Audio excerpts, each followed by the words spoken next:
The Dallas Cowboys will be wrapped up in payroll this offseason. A number of players looking to get big money. Stephen Jones was very clear on who the top priority is, and that is Dak Prescott. But he said they also want to pay Zeke and Demarcus Lawrence. Jones elaborated on the team's offseason plan. I think in terms of cap space, I mean, we're looking to maximize this football team. We're a good young football team, and we made it to a certain level, which in our minds we feel like we could have, should have done better. But, you know, we're ready to take the next step. And obviously, if you take the next step, then you're knocking on the door, if not winning it. And certainly we want to put a team around this group of young players that can compete to win a championship. And we feel like we've got the players to do it. And we're certainly not going to be conservative in terms of how we move forward with our personnel. All right, Cece, when you think about the job that the Cowboys brass has to do now, how will the way in which they pay the Cowboys skill players affect their immediate future? All these stars that need to get paid now. Well, it's just a matter of the pie is the same diameter, same measurements every team has. They have the same amount of money to be able to spend. So Dallas has to prioritize, because in the past what they've done is they have paid their best players, and that's been on the offensive line. And there's no other team that we've seen that has spent the type of money on their offensive line like the Dallas Cowboys. Now that offensive line, it's not the best part of their team. It's an important part of their team, but it's not the best part. And also, when you're trying to manage your salary cap, you don't have to not look at right now. You have to try to measure where you think the salary cap is growing, what percentage is growing at, but what players might in the next 2 to 4 years that I would have to make this type of investment into. So they will look at, they will change some of the contracts of their offensive linemen. All right, they will make that money go to their skilled guys, Dak being the #1 priority. Zeke is the best football player on the team, and they just traded for Amari Cooper, so he's going to get a new contract too. So now most of their skilled guys are going to be their highest paid guys, a lot like the Pittsburgh Steelers were when they had Ben, AB, and L. Bell. Like, that's where all their money was going. The Dallas Cowboys are going to have to try to be able to manage that. No one realizing that Jalen Smith and the other linebacker, their contracts are going to be up in a couple more years. So it's part of doing business in the National Football League. It's a good problem to have. They have talented players. Now, how I manage that pie, what size slice I give to everyone, it becomes important not only for the next year, but it becomes important for the next 5 years. And the prognostication part is critical. Because, for example, Byron Jones has 1 year left on his deal. That's $6 million. That is a bargain, and then he will hit the lottery if they don't franchise tag him the following year, if this year he has any type of year like he did last year. But when it comes to, so you could try to sign a guy like that early.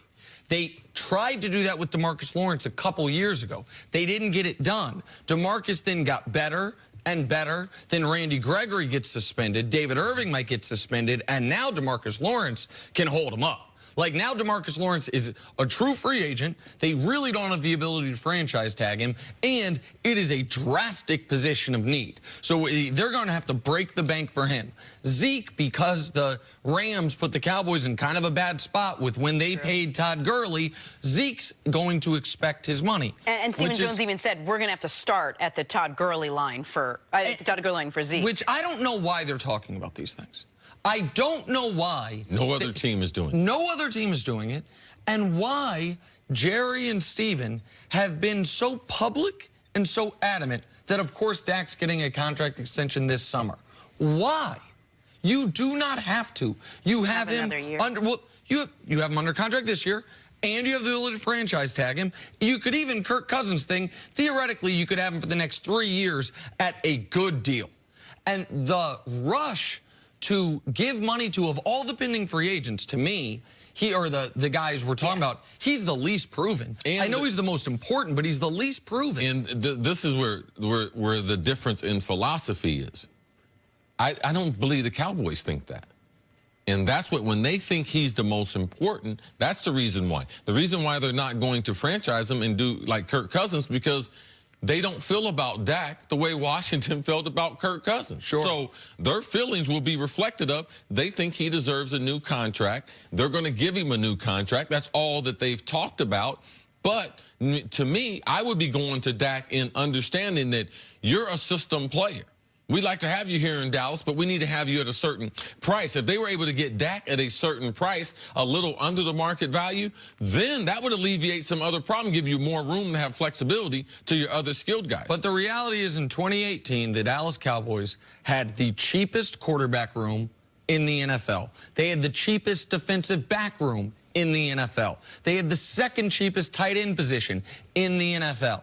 And all of those spots are getting more expensive. You mentioned earlier they got to bring in a safety, we would think, and Byron Jones, I'm sure they would like to extend. They clearly need a real tight end, no matter what Blake Jarwin and Jeff Swaim did at the very end of the year.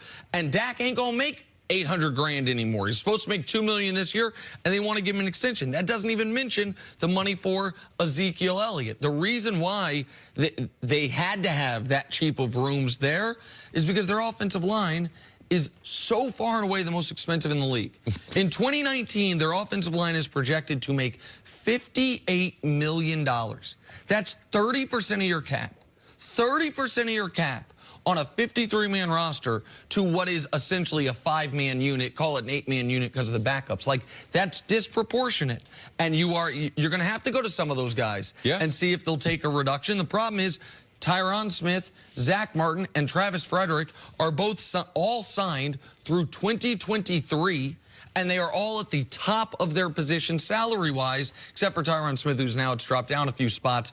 I don't know what conversations you have with the agent, because the agent knows you can't cut any of those guys. So how flexible will those players really be? And then that's the question. Do you have to pay your skill guys? What happens to that line that you've put so much time and effort into in protecting the guy that you're about to pay? Offensive linemen are really smart.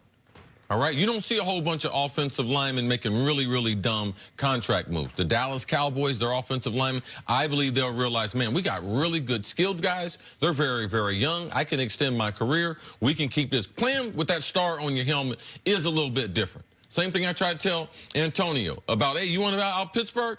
It's a lot of cold weather. It might be in the same part of the country, Buffalo, but it's different up there with that logo on your helmet than having the Pittsburgh Steelers logo. So I think those offensive linemen, they realize it's a luxury to be able to play for the Cowboys, not only from a skilled standpoint, but from an offensive line standpoint, the type of skilled guys you'll be blocking for. All right, let's take a break. Coming up, back to basketball. Are the Celtics in